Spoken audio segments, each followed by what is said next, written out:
Meskipun Nyonya Haris tua juga sedikit kesal, dia buru-buru menghentikan Glenn dan berkata dengan kesal, "Rika benar-benar telah membuka lembaran baru sekarang. Kita tidak mampu membelinya.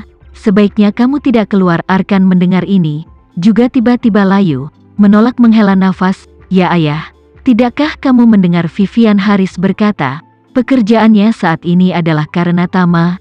Keluarga kami bergantung pada pendapatan Vivian Haris untuk menghidupi keluarga. Anda menyinggung Rika saat ini. Keluarga kami harus pergi minum angin barat laut besok." Ekspresi Glenn tiba-tiba menjadi jelek hingga ekstrim, berkata dengan wajah hitam, "Ada satu untuk mengatakan satu, bahwa Tama memang membantu Vivian Haris, juga membantu kami, dianggap baik kepada kami, karena dia adalah menantu Rika. Wanita itu telah menyinggungku sebelumnya. Aku tidak bisa diganggu dengannya." Berbicara tentang ini, Glenn berkata dengan kemarahan yang benar, "Tapi sekarang dia berlari ke lantai bawah kami sambil meneriakkan nama ibumu. Ini bukan tamparan sialan di wajahku? Rumah mereka dan rumah kita tidak jauh. Ketika ibumu mencuri uang nenekmu dan melarikan diri, nenekmu juga melapor ke polisi. Hal yang dia tidak sadari Rika, ini jelas tidak mencari masalah." Arkan berkata dengan suara yang menggelegar, "Itu adalah hal seperti itu, tetapi bahkan jika kita mengetahuinya dengan baik, kita hanya bisa berpura-pura bingung. Aku tidak ingin menjalani masa lalu berbaring di tempat tidur dan mati kelaparan lagi." Glenn juga sedikit frustrasi, sesaat kemudian melambaikan tangannya, menghela nafas panjang. "Hei, lupakan." Tidak dengan pemahaman umumnya, sama seperti dia menggonggong di lantai bawah. Begitu dia lelah menggonggong, jadi mungkin sudah waktunya untuk tersesat. Nyonya tua Haris berkata dengan setuju, "Glenn, kamu akhirnya membuat beberapa kemajuan dari sebelumnya. Kamu adalah pria yang bisa menekuk dan meregangkan tubuh. Kamu sudah terlalu banyak menderita sebelumnya." Saat ini, Rika di lantai bawah bertukar setengah hari, tidak melihat gerakan, jadi agak kesal. Wanita tua yang sudah mati itu dan Glenn, Arkan, sepasang tuan dan anak kura-kura ini pasti ada di rumah. Mereka semua adalah kura-kura yang menyusut, tidak ada dari mereka yang berani keluar untuk bertarung. Chandra menggelengkan kepalanya dan berkata, "Karena mereka tidak berani menjawab, ayo pergi." "Tidak mungkin," Rika dengan dingin mendengus dan berkata dengan tegas, "Jika kita pergi saat ini, mereka akan berpikir bahwa aku, Rika, hanya mampu ini." Setelah mengatakan itu, dia mengangkat suaranya beberapa poin dan berteriak, "Glenn, Glenn, aku tahu kamu di rumah. Kaki, lengan, dan tangan Anda semuanya patah. Jadi kemana lagi kamu bisa pergi selain berbaring di tempat tidur? Jangan bertingkah seperti kura-kura yang menyusut. Kamu bahkan tidak berani mengatakan sepatah kata pun." Glenn sangat marah sehingga dia memuntahkan darah, tetapi dia berdiri dengan tongkatnya dan hendak pergi ke balkon. Nyonya tua Haris buru-buru bangkit untuk menghentikannya, tetapi dia terlalu tua dan lelah setelah melayani kedua pria itu. Jadi dia tidak bisa menghentikannya untuk sementara waktu, jadi dia hanya bisa mengikutinya ke teras. Glenn baru saja berjalan ke teras ketika dia melihat Rika menjulurkan kepalanya keluar dari sebuah SUV, jadi dia mengutuk dengan marah, "Rika, apakah Anda mencari masalah? Saya tidak memprovokasi Anda baru-baru ini.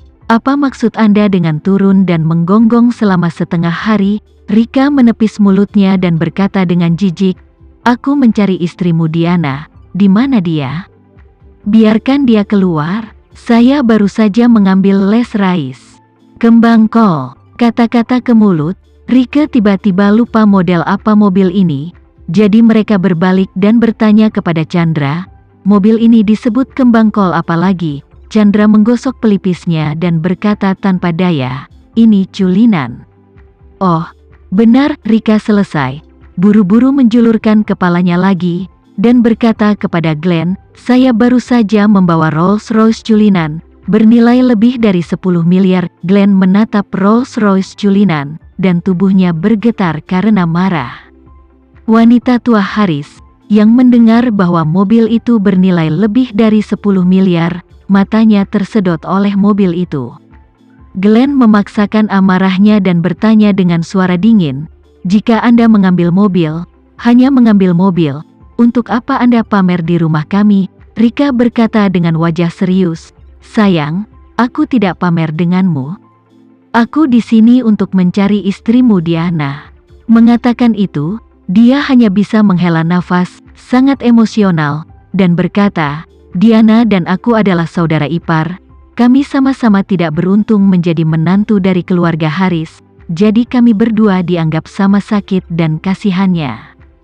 Berbicara tentang ini, Rika berkata dengan sedih, "Hei, kakak ipar bahkan lebih buruk dariku.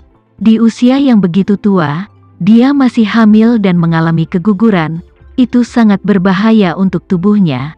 Jadi aku ingin memintanya keluar dan pergi jalan-jalan dengan mobil baru kita, agar dia juga merasa lebih baik." Glenn mendengar Rika pura-pura banyak bicara, apalagi menyebutkan Diana hamil keguguran, langsung dengan api marah, menunjuk Rika dan mengutuk, "Rika, kamu benar-benar sialan.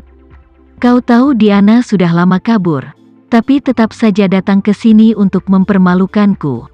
Aku akan kuhancurkan wajahmu." Ketika Rika melihat bahwa Glenn akan memukulnya dengan tongkat, dia ketakutan setengah mati dengan keringat dingin. Belum lagi apakah dia bisa menabraknya, mobil besar yang diparkir di sini. Glenn dapat dengan mudah menghancurkan tongkat di dalam mobil. Rika pikir ini mobil seharga lebih dari 10 miliar.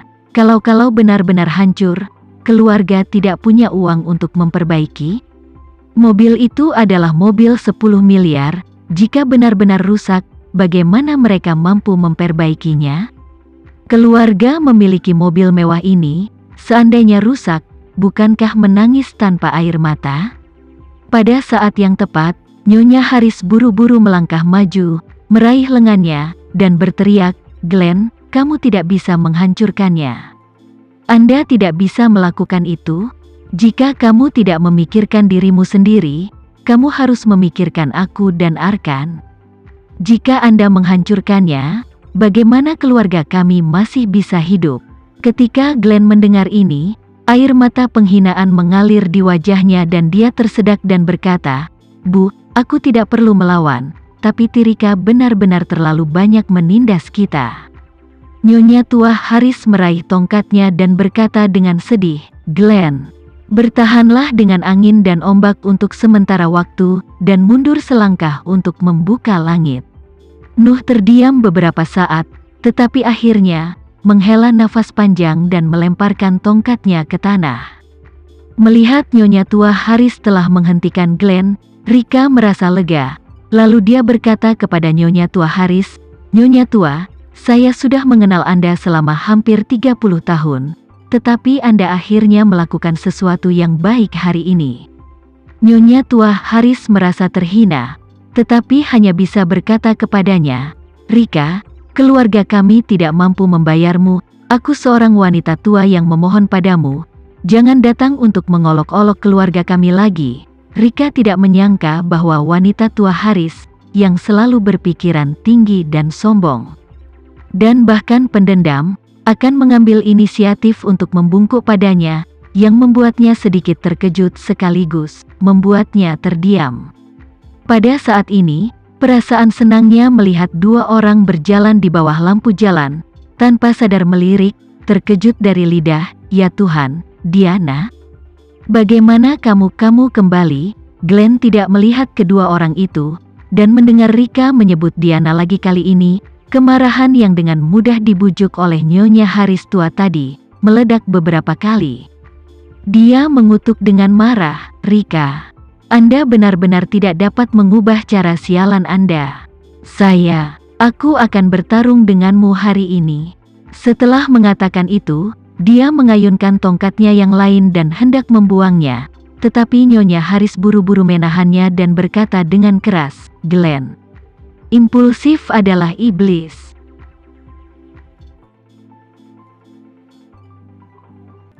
Sekian dulu ya video kali ini, kita lanjutkan lagi videonya di lain waktu. Oh iya, bagaimana menurut kalian? Semoga bisa sedikit menghibur kalian semua. Untuk teman-teman yang baru nonton, jangan lupa subscribe ya, hehehe. Dan kalau teman-teman ada yang ingin gabung langganan, bisa langsung gabung saja untuk dapat fitur yang menarik dan sedikit membantu Mimin. Terima kasih banyak sudah menonton, sampai jumpa lagi, bye bye bye.